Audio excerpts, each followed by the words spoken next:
জুলাই গণঅভ্যুত্থানে সরকার পতনের এক দফা আন্দোলনে নেতৃত্ব দেয়া বৈষম্য বিরোধী ছাত্র আন্দোলনের প্ল্যাটফর্ম ব্যবহার করে চাঁদাবাজির নানা অভিযোগ নতুন করে সামনে এসেছে।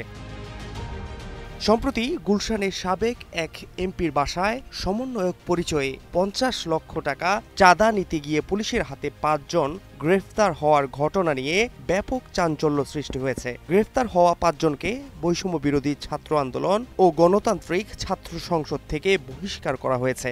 সাথে বৈষম্য বিরোধী ছাত্র আন্দোলনের কেন্দ্রীয় কমিটি বাদে সব কমিটি স্থগিত করা হয়েছে। এদিকে নতুন রাজনৈতিক দল এনসিপি ছাড়াও শেখ হাসিনা বিরোধী আন্দোলনের মধ্য দিয়ে গড়ে ওঠা বৈষম্য বিরোধী ছাত্র আন্দোলন ও গণতান্ত্রিক ছাত্র সংসদের সাথে জড়িত অনেকের বিরুদ্ধে এসব অভিযোগ উঠছে।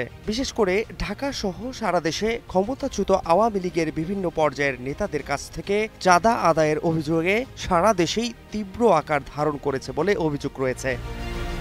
জুলাই আন্দোলনে সরকার পতনের পর বৈষম্য বিরোধী ছাত্র আন্দোলন প্ল্যাটফর্মটির একটি অংশ এনসিপি নামক রাজনৈতিক দল গঠন করে। আরেকটি অংশ গণতান্ত্রিক ছাত্র সংসদ নামে ক্যাম্পাস ভিত্তিক ছাত্র রাজনৈতিক সংগঠন হিসেবে কাজ শুরু করে। অন্যদিকে রাজনৈতিক সম্পৃক্ততা এড়িয়ে বাকি অংশ বৈষম্য বিরোধী ছাত্র আন্দোলন নামে সংগঠন পুনর্গঠন করে।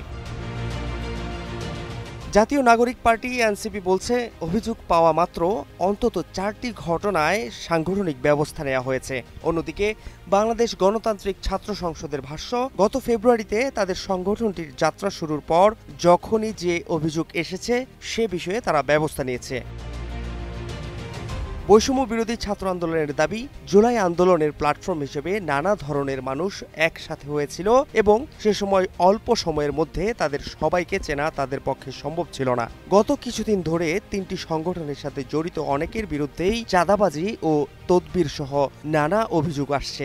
সংগঠনগুলোর ভেতর থেকেও অনেকে এসব বিষয়ে সোচ্চার হয়েছেন। Fahad Shahriar, news desk, global television.